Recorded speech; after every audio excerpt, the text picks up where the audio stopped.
अनपढ़ चला ससुराल। दोस्तों, हमारे श्याम सपोर्ट चैनल में आप सभी का स्वागत है। एक समय की बात है, एक अनपढ़ गवार यानी बिल्कुल पढ़ा लिखा नहीं था।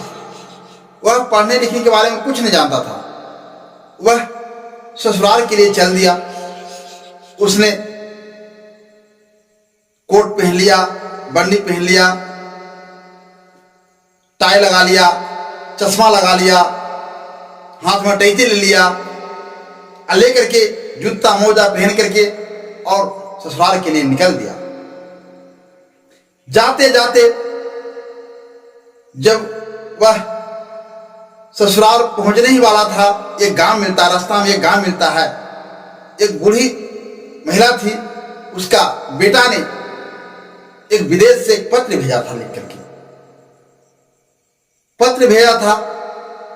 बेचारी पढ़ी लिखी नहीं थी, सोच रहा था कोई और पढ़े लिखे लोग आएंगे, उनसे पढ़ा लेंगे।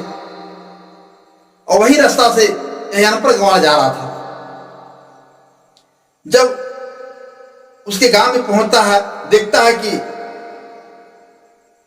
कोट बंडी पहने हुए है, टाई लगाए हुए, चश्मा लगाए हुए है, जूता मोजा पहने हुए, लगा कि कोई पढ़े लिखे व्यक्ति है। बोला, वो बूढ़ी बेचारी बोली कि बेटा, क्या हमको ये चिट्ठी पढ़ के बता दोगे? हमारा बेटा ने चिट्ठी भेजाया है, इस चिट्ठी में क्या चीज लिखा हुआ, जरा पढ़ के हमको सुना दीजिए। वो अनपढ़ गंवार सोचा कि अगर नहीं भी लेंगे तो कहेगा कि इतना झीठ झाट में है, इसको पढ़ने लिखने नहीं आता है। वह चिट्ठी बूढ़ी महिला थी, उससे ले लिया। लेने के बाद वह चिट्ठी को लेकर के इस तरह से पढ़ना शुरू कर दिया, देखना शुरू कर दिया। कभी नीचे कभी ऊपर देखे, अरे पढ़े तो ना, पढ़ा लिखा तो है नहीं, चिट्ठी है खाली ऊपर नीचे ऊपर नीचे ऐसे ताक रहा है, नीचे ऊपर ताक रहा है। अंत में जब ताकते ताकते बड़ी कस के रोना शुरू कर देता है। भोगार पढ़ के रोना शुरू कर दिया।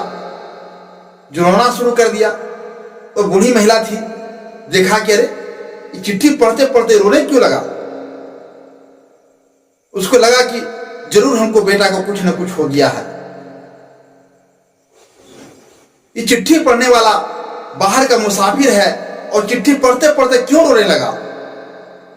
यह देख करके वह बूढ़ी बेचारी थी, वो भी रोना शुरू कर दिया, रोने लगा। उसको बच्ची थी बूढ़ी माँ की घर में, बच्ची देखा कि अरे माँ भी रो रही है, वो भी बच्ची आके रोना शुरू कर दी। फिर घर में उसको बहू देखा कि अरे अभी हमारे पति जी का चिट्ठी आया है और हमारे सासू माँ ने पढ़वाने के लिए चिट्ठी ले गए हैं, और देखिए चिट्ठी देखकर ही रोना शुरू कर दिए। वो भी बेचारी जो बहू थी, वो भी आकर के और वो भी भुकार पकड़ रोना शुरू कर दिया।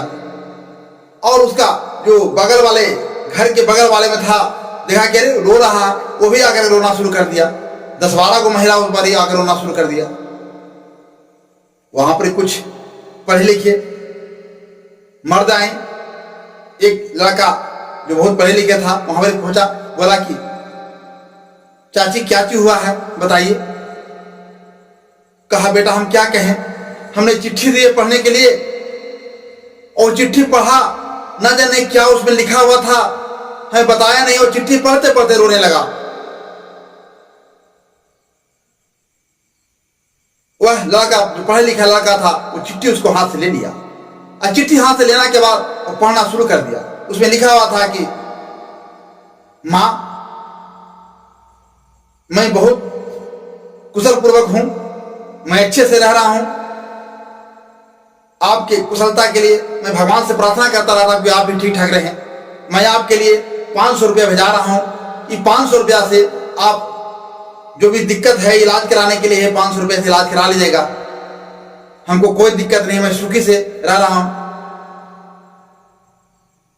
यह जब सुना तो सब लोग पूछने लगा, क्या सही बताओ लड़का, तुम चिट्ठी पढ़ते पढ़ते रोया क्यों?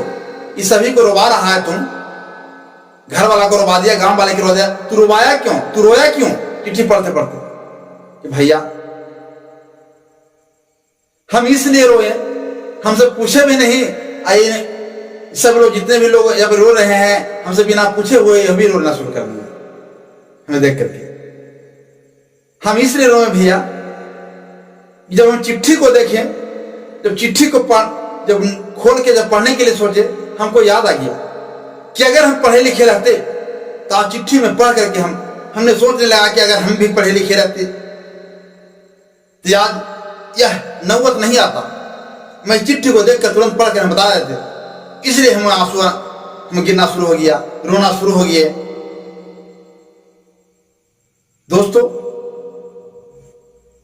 आप लोग से यही उम्मीद करता हूं, आप अपने बाल बच्चे को नहीं पढ़ा रहे हैं तो अपने बाल बच्चे को अच्छा से स्कूल को भेजिए, स्कूल में भेजिए, ताकि आपको बाल बच्चे अच्छा से पढ़ सके, लिख सके, जानकारी ले सके, नौबत फिर बाद में ना आए। दोस्तों, यह कहानी आपको अच्छा लगा तो हमारे वीडियो को लाइक शेयर अवश्य करें और इस तरह की नई नई कहानी सुनने के लिए हमारे चैनल को सब्सक्राइब जरूर करें। धन्यवाद।